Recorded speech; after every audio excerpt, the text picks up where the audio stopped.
이스라엘 자손의 온 회중이 엘림에서 떠나 엘림과 시내산 사이에 있는 신 광야에 이르니 애굽에서 나온 후 둘째 달 15일이라.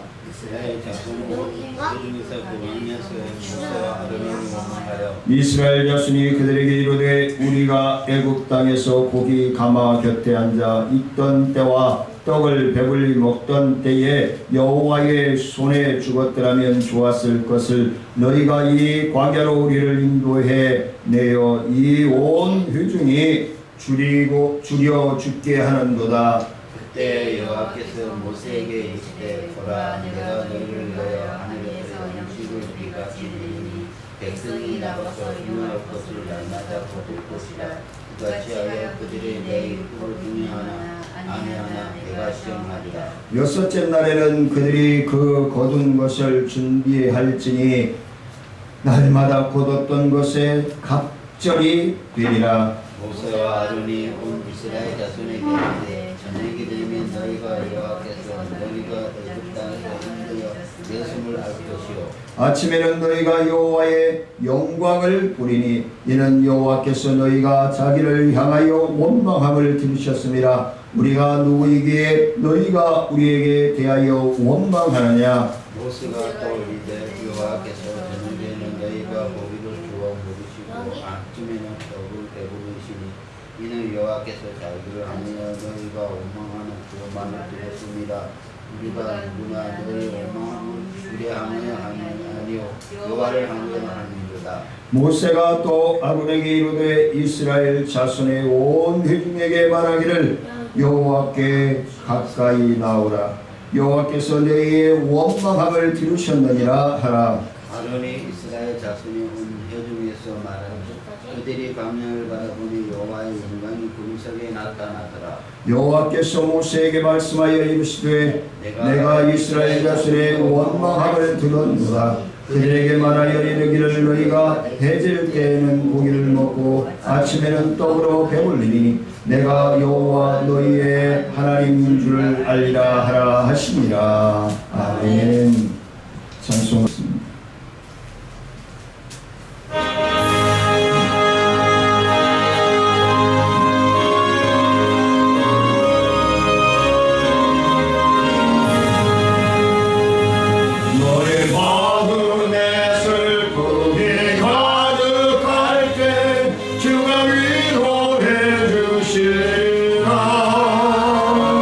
아침 해같이 빛나는 마음은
아프고 멍들고 찌든 심령들이 위로받고 회복되고 하나님의 뜻을 받들어 강성함으로 순종하는 귀하고 복된 시간 되게 허락하여 주옵소서. 그리하여 하나님이 살아계시고 하나님의 자녀들과 함께 호흡하시며 동행하심을 체험할 수 있는 복된 시간 되게 허락하여 주옵소서. 갈급하고 사모하며 예수님의 이름으로 기도드리옵나이다. 아멘. 많은 사람들이 불평하면서 살아가지 않나 싶어요. 다른 사람을 먼저 칭찬하기보다 다른 사람에게 사랑합니다라고 고백하기보다는 먼저 불평하고 먼저 짜증내고 그리고 자기의 마음에 와닿지 않는 그런 삶의 투정을 부리며 살아갑니다. 오늘 본문에 보면은 이스라엘 백성들이 하나님이 구름 기둥과 불 기둥으로 그리고 고기가 먹고 싶다면 메추라기로 물이 먹고 싶다면 그 광야에서 바위를 쳐서 생수가 나오게 하시고 그리고 배고파 죽겠다고 할 때 만나를 내려주시고 그토록 역사해 주시고 이끌어 주셔서 출애굽 광야를 건너서 이제 약속의 땅을 눈앞에 두고 있는 이스라엘 백성들이 아직도 불평하고 투정하고 원망하고 있다는 거예요. 그래서 이 출애굽기를 인간의 인생에 비유합니다. 우리는요, 내게 내 입에 달면은 좋고 쓰면은 더러워.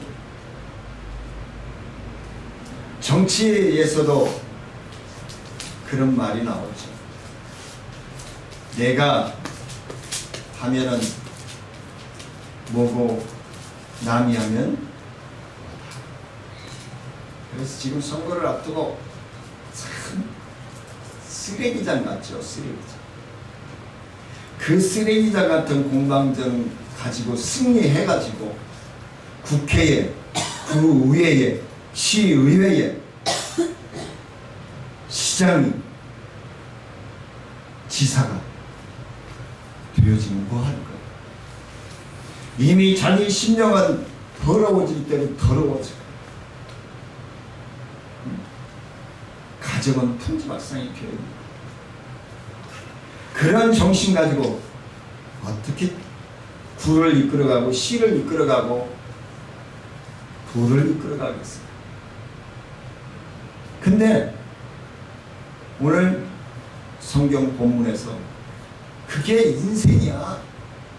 그가 인간들이 살아가는 방법이야. 라고 이야기해주고 있어요.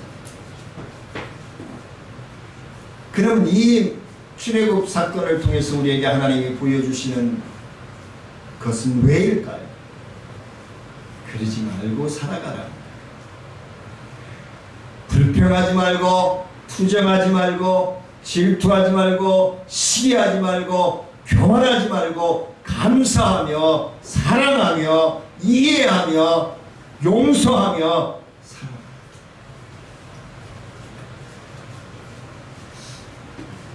백성들의 불평과 원망에도 불구하고 그들을 책망하고 심판하시기보다는 하나님께서는 오히려 오래 참으시고 인자함과 긍휼로 그들의 필요를 채워주시며 도닥거리며 인도해 가신다는 사실. 이 모습을 보면 하나님이 꼭 우리 가정의 부모님들 같지 않나요? 대부분의 부모님들이 그렇습니다. 자식이 좀 못해도, 자식이 좀 성이 안 차도, 자식이 좀 부모님의 뜻에 따라서 살아주지 않아도 다독거리며 아유 언젠가는 정신 차리겠지, 언젠가는 올바로 살겠지 그러면서 도닥거리며 살아가지 않나요? 그 부모의 마음을 하나님이 주신 거예요. 부모의 마음을 하나님이 주신 거예요. 끊임없이 참고 끊임없이 인내하고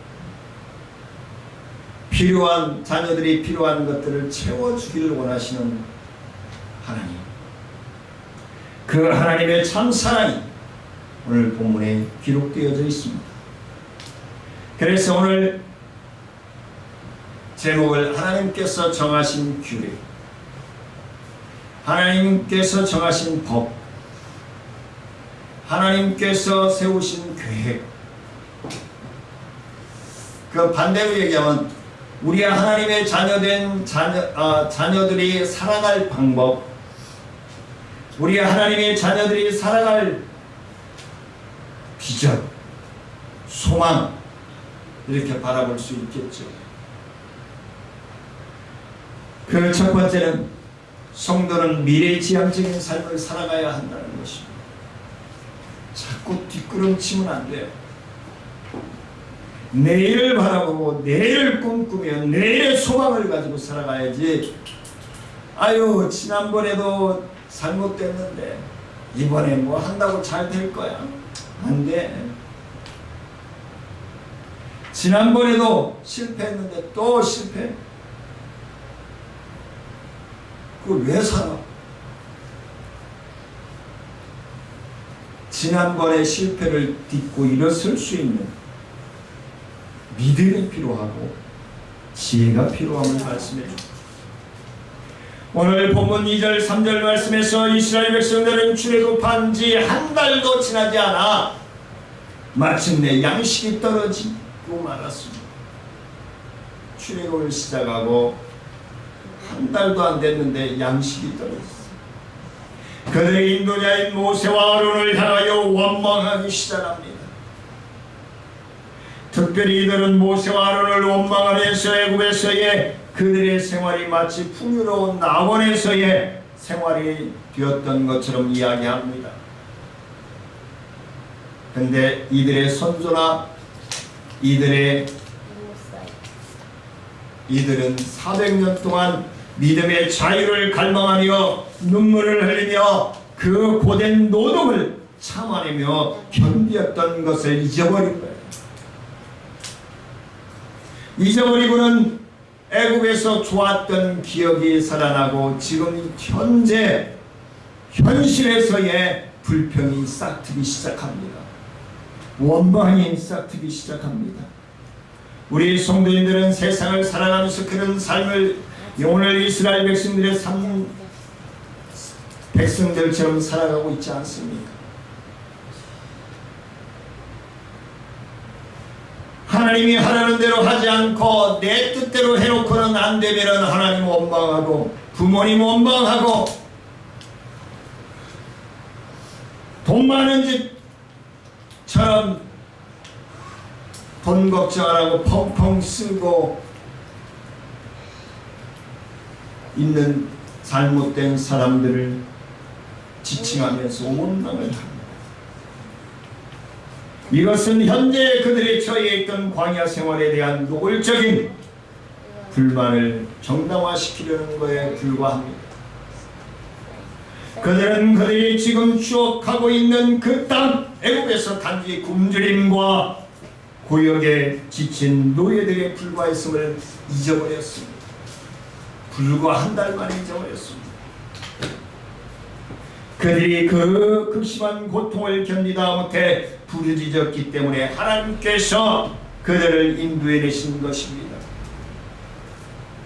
그런데도 이스라엘은 그 하나님께 감사하고 그들의 필요를 겸손히 아뢰기보다는 오히려 배역한 말로 하나님의 말씀을 거역하며 원망하고 불평하는 모습들이 8절에 또 나옵니다. 하나님께서 면하게 하신 애굽의 노예의 삶을 다시 그리워하고 있는 것입니다.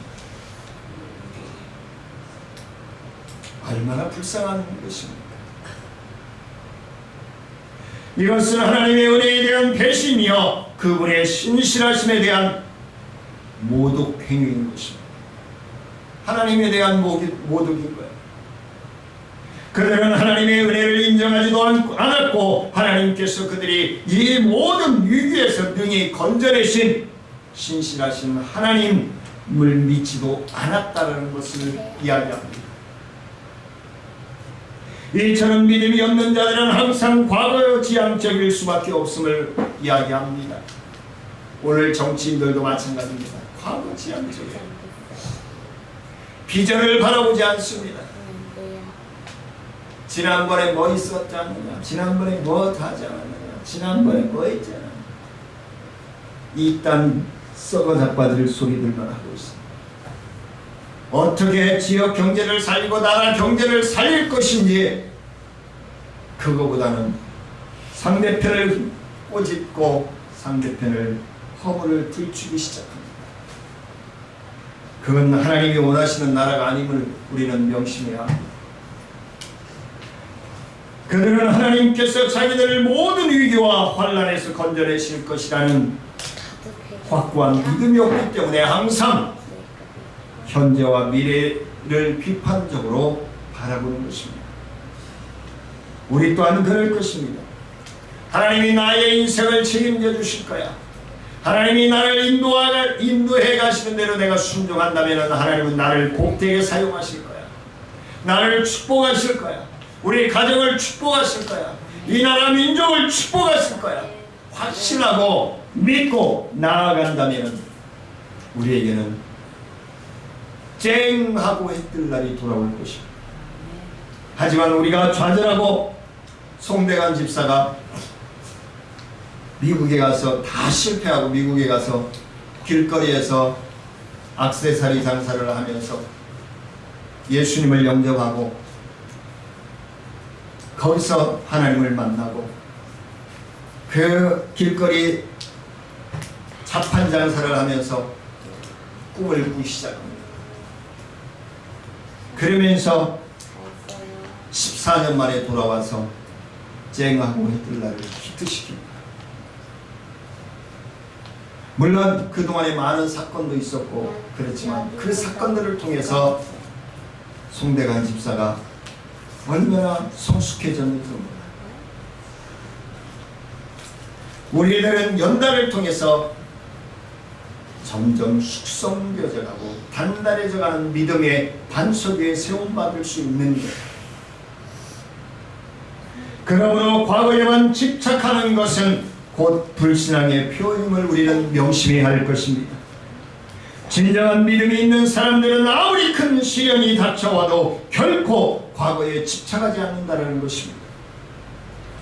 요셉의 형들에 의해서 팔려 극심한 시련을 당했지만 아비의 사랑을 독차지했던 과거의 삶에 결코 연연하지 않습니다. 주어진 환경에 주어진 상황에 성실히 임합니다. 최선을 다해 살아갑니다.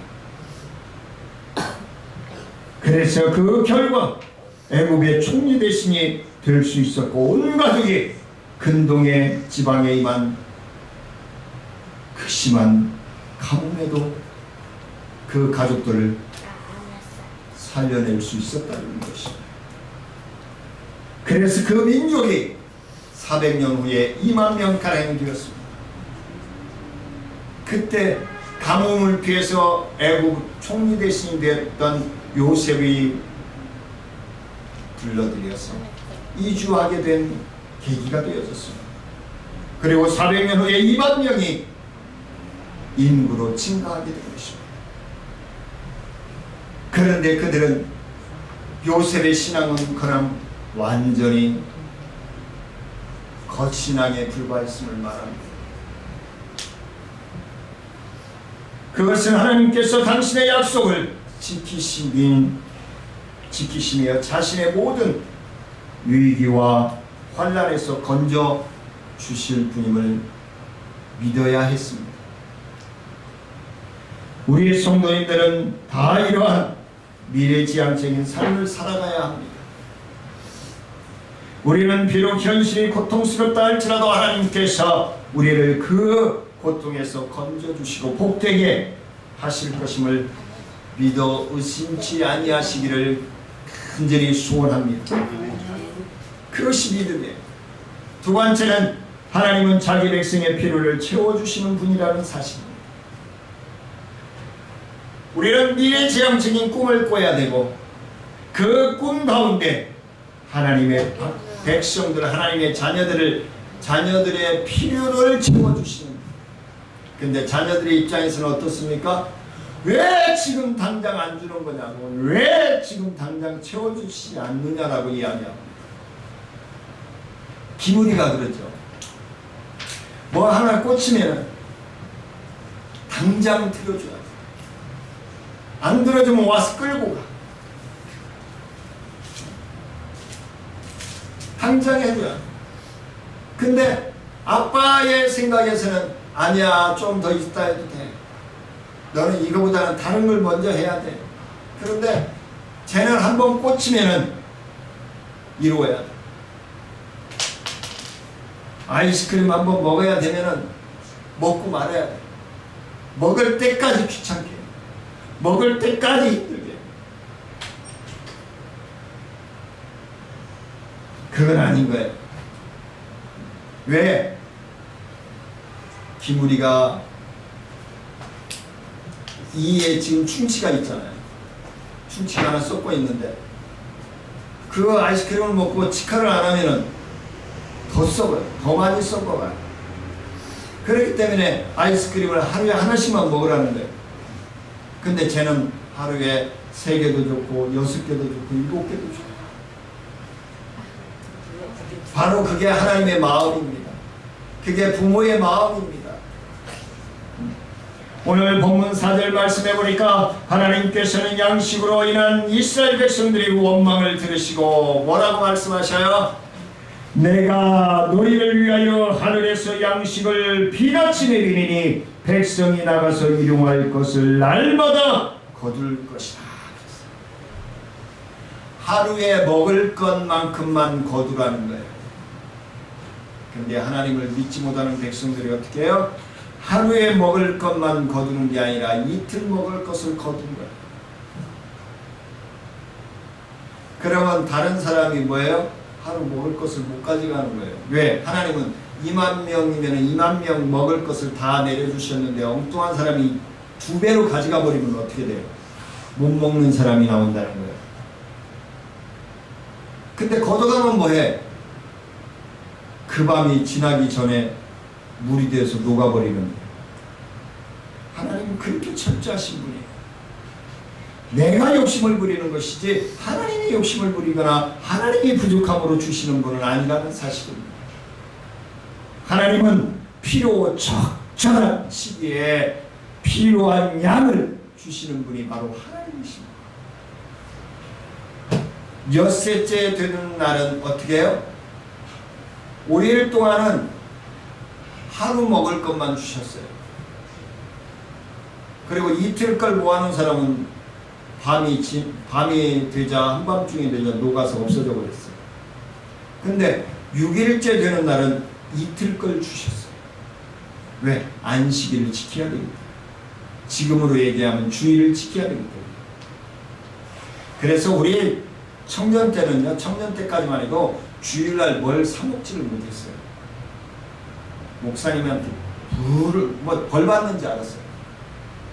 근데 요즘 생활이 그러다 보니까 그냥 주일날 무심코 어디 가서 뭐 먹고 뭐 사먹고 주일학교 아이들 간식까지도 주일날 사고. 우리 청년 때는 안 그랬거든요. 토요일날 다 준비해놓고 포장 다 해놓고 주일 준비를 철저하게 해놨어요. 이게 점점 인간 편의와 신앙으로, 그러니까 영적으로는 어떻게 해요? 점점 쇠퇴해져 가요. 영적으로 애절함이나 간절함이나 뜨거운 열정이 없는. 우리 청년 때는요, 기도하다가요, 철야 기도하다가 막 입신해서 막 한 2시간, 3시간씩 천국 갔다 오고 지옥 갔다 오는 사람들이 있었어요. 근데 요즘 입신 없잖아요. 부천에 어디 교회,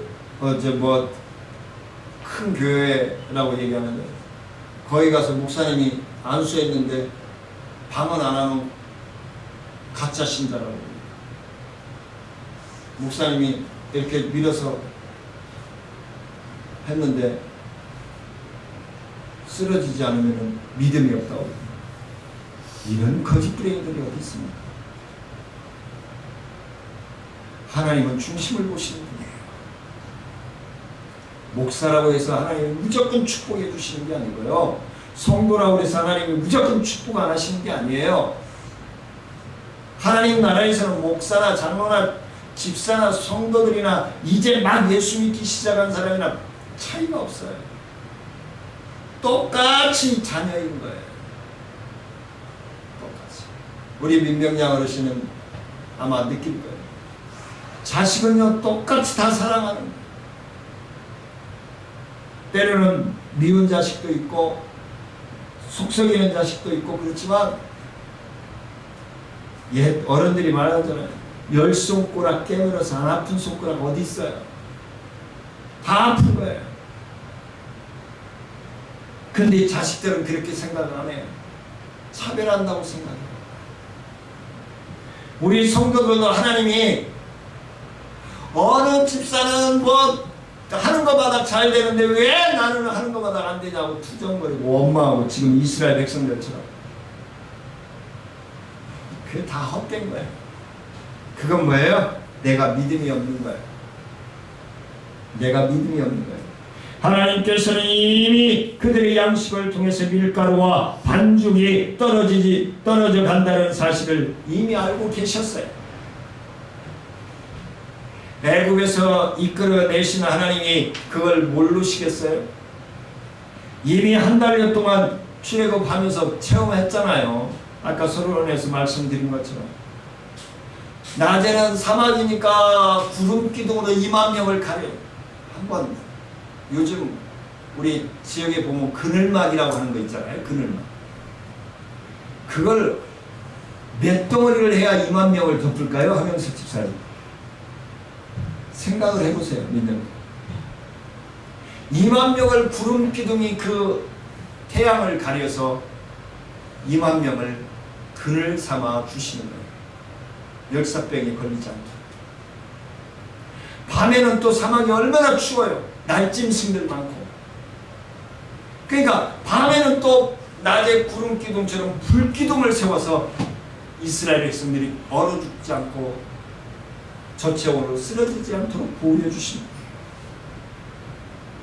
그리고 배가 고파 죽겠다 그러면 만나를 주셨고, 고기가 먹고 싶다 그러면 메추라기를 주셨고, 목말라 죽겠다 그러면 생수를 주셨어요. 그토록 섬세하게 인도해 주셨음에도 불구하고 이스라엘 백성들은 불평하고 투쟁하는 거예요. 그리고 원망의 결과로 양식이 주어진 것이 아님을 얘기합니다. 이스라엘 백성들이 불평하고 원망했기 때문에 하나님께서 이들에게 양식을 주신 것이 아님을 말씀합니다. 원래 준비하고 계셨다는 거예요. 원래 내 목이 있다는 거예요. 내가 누리며 살아가야 될 복된 삶이 보장되어 있다는 거예요. 결국 이스라엘의 염려와 걱정 그리고 원망, 이거는 하나님의 사랑에 비교조차 할 수 없다는 것을 우리는 깨달아야 됩니다. 오늘 이스라엘 백성들의 잘못된 신앙, 잘못된 믿음관을 통해서 우리는 교훈받아야 됩니다. 이처럼 하나님은 항상 자기 백성의 모든 필요를 미리 아시고 그 필요를 넘치도록 채워주시는 분이심을 믿으시기 바랍니다. 우리의 모든 필요를 채워주시는 분. 그러므로 이제 우리는 오직 성신실하신 우리 아버지 하나님께 우리의 모든 필요를 넘치도록 채워주실 것을 뭐 해야 될까요? 의심해야 될까요? 기대해야 됩니다. 하나님께서 나의 필요를 넉넉함으로 채워주실 것을 믿고 성도로서 삶을 충실히 성실히 행하며 나아가면 됩니다. 그럴 때 우리는 우리의 모든 필요를 채워주시는 하나님의 풍성하신 손길을 날마다 체험하며 살아가게 될 줄 믿습니다. 세 번째는 하나님의 사역자를 원망하는 것은 하나님을 원망하는 것입니다. 예전에는 이런 말씀을 부흥 강사님들도 많이 했어요.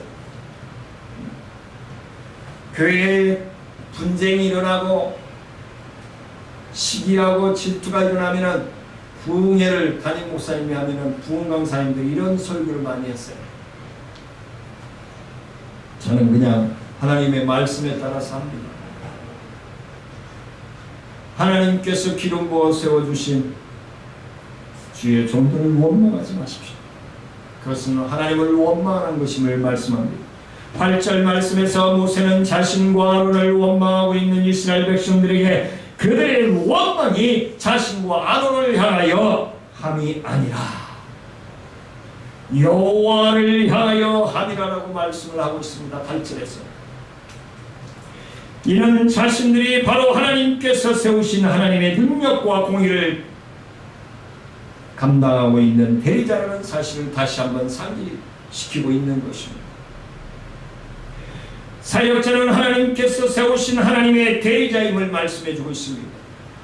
하나님께서 주신 권위와 능력을 가지고 하나님의 일을 행하는 사람인 것임을 말씀해주고 있는 것입니다. 그러므로 누구든지 그를 원망하거나 그의 일을 방해해서는 아니 된다는 것입니다. 하나님이 세우신 사역자를 원망하고 회방하는 것은 곧 하나님께 대한 원망과 도전이 되기 때문에 그렇습니다. 모세를 원망하던 모세의 누이 미리암을 보십시오. 누가 원망했어요? 모세의 누나가 원망을 했어요. 야야, 네가 우리 끌고 와가지고 우리 굶어 죽게 생겼어. 속된 거. 그 미리암을 하나님이 어떻게 하십니까? 하나님께서는 그녀가 비록 모세의 누이일 뿐 아니라 선지자라고도 불렸습니다. 요 선지자였어요, 미리암이. 그럼에도 불구하고 모세를 원망했을 때 저주의 병이라고 하는 문둥병이 걸렸습니다. 에이, 하나님이 사랑의 하나님인데 뭐 그래. 치명적입니다. 이 문둥병은 저주받은 병이라고 했습니다. 우리나라에서도 불과 30년 전만 해도요, 약이 그렇게 좋지 않았어요. 제가 소록도 한 4년 동안 다니면서 봉사하고 추리도 달아주고 떡국도 하고 소독도 해주고 그랬지만, 제가 전도사 때 목사님들도 많이 갔는데 전도사 때 거기에서 설교할 기회를, 말씀을 전할 기회를 주셔서 전도사니까 떨리는 마음으로 일찍 갔어요. 좀 일찍. 한 40분 먼저 갔어요. 기도로 준비한다. 갔는데 이미 성가대원 3명이 새벽에 연습을 하고 있는 거예요. 피아노를 치는 분 보니까 한 손은 손가락이 2개, 한 손은 3개. 합이 5손가락 가지고 피아노를 치고 있는 거예요. 성가대원들은 하나는 손이 들어가고 하나는 여기가 잘려가지고 뭉퉁하고 몸은 틀어져. 그런 마음으로 찬양을 매일 한다는 거예요. 새벽에 특송.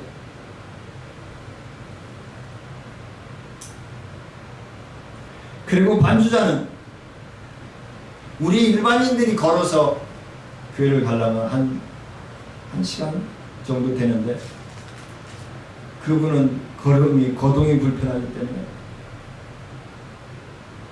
전날 11시에 출발해서 교회를 온다는 거예요. 그러면 한 3시 돼서 도착하면은 기도하고 찬양을 준비한다. 제가 거기서 울지 않을 수가 없었습니다. 엉엉 울었어요. 제가 좀 더 빨리 소록교에 올 수도 있었는데 내가 그 문둥병이 나한테 옮을까봐 무섭고 두려워서 이제 왔습니다. 죄송합니다. 그냥 울다가 새벽 예배를 마치고 각자 기도하고 낮에 이제 그분들 상처를 치료해주기 위해서 갔어요. 집집마다 3명씩 짝을 지었어요.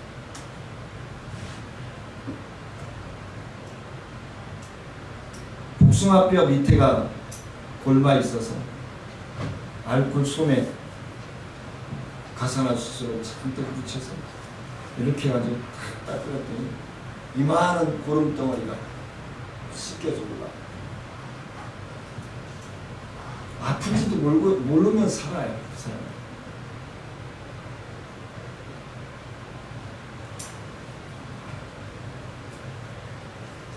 우리에 비하면은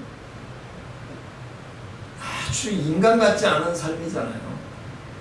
근데 그들은요 얼마나 참숨을 잘하고 얼마나 하나님을 사랑하는지 몰라요.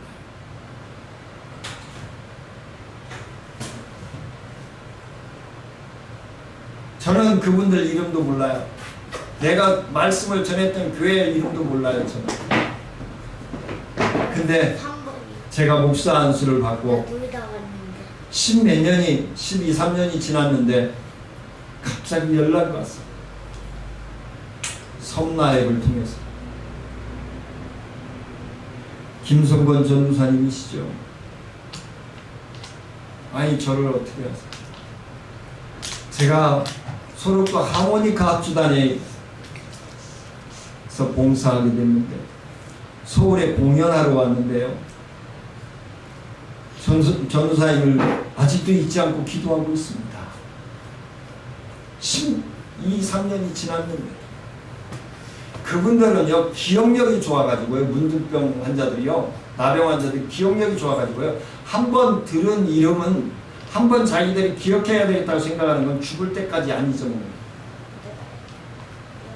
저를 위해서 그때까지 기도하고 있었던 거예요. 저는 까마득히 잊어먹었는데. 그래서 한 30번 만났던 적이 있습니다. 우리는요 은혜를 잃어버리면요 원망하게 돼요. 감사하지 않으면요 불평하게 돼요. 반대로 어떻게 해요? 우리는 감사하며 사랑하며 이해하며 용서하며 살아요. 그래야 내 마음에서 원망이 없어져, 불평이 없어져. 이러한 일들은 결코 하나님께서 기뻐하시는 일이 아님을 우리는 명심해야 됩니다.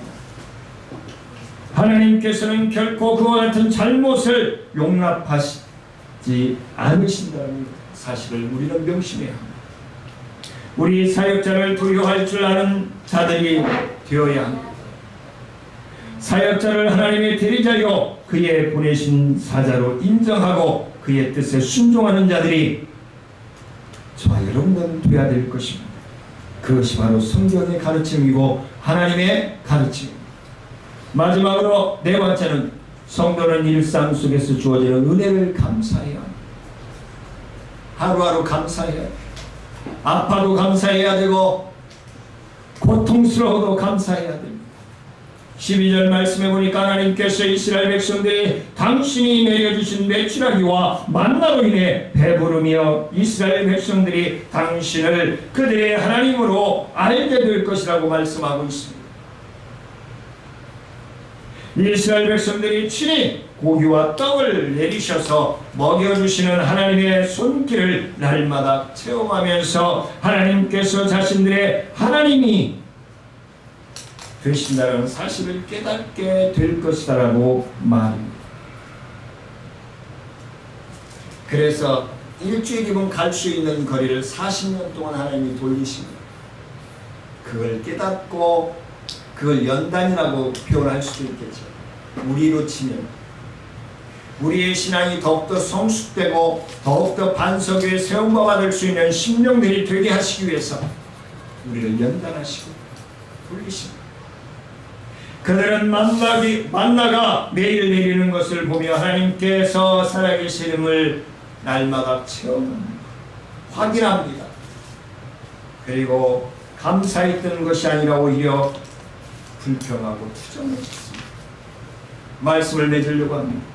이제 우리는 날마다 우리의 일상 속에서 일어나는 일들이 결코 단순하고 우연한 일이 아님을 명심하고 오직 하나님께서 당신의 계획과 섭리 가운데 우리를 위하여 이루시는 기적적인 은혜인 것을 인정해야만 할 것입니다. 그리고 믿어야 할 것입니다. 그리고 그 일상적인 은혜 속에서 배어있는 지극하신 하나님의 사랑을 깨달을 수 있기를 원합니다. 그럴 때 우리들은 매 순간 감사와 감격이 넘치는 삶을 살아갈 수 있을 것입니다. 그럴 때마다 하나님께 감사하며 영광 돌릴 수 있는 저와 성도님들이 되시기를 주의 이름으로 축원을 드립니다. 은혜로우신 아버지 하나님 감사를 드립니다. 하나님의 거룩하시고 복된 믿음의 역사와 능력 가운데 충만함으로 붙들어 주시고 인도하여 주옵소서. 언제나 주님의 영광을 위하여 믿고 나아가는 믿음의 삶이 되어지기를 원하옵고 우리를 구원하신 예수님의 이름으로 기도드리옵나이다. 예수 그리스도의 은혜와 하나님의 크신 사랑과 성령님의 교통하심과 원하신 은혜와 능력의 역사가 하나님의 자녀됨을 감사하며 하나님의 뜻을 분별하여 순종하는 믿음으로 체험하는 삶으로 나아가길 원하여 나아가는 사랑하는 성도들과 기도하는 제목위에 가정위에 생업위에 우리 청천중앙교회와 우리 나눔과 깊은 사역위에 보장협의체 사역위에 온 성도들과 그들의 가정위에 이제부터 영원토록 함께할지어다. 아멘.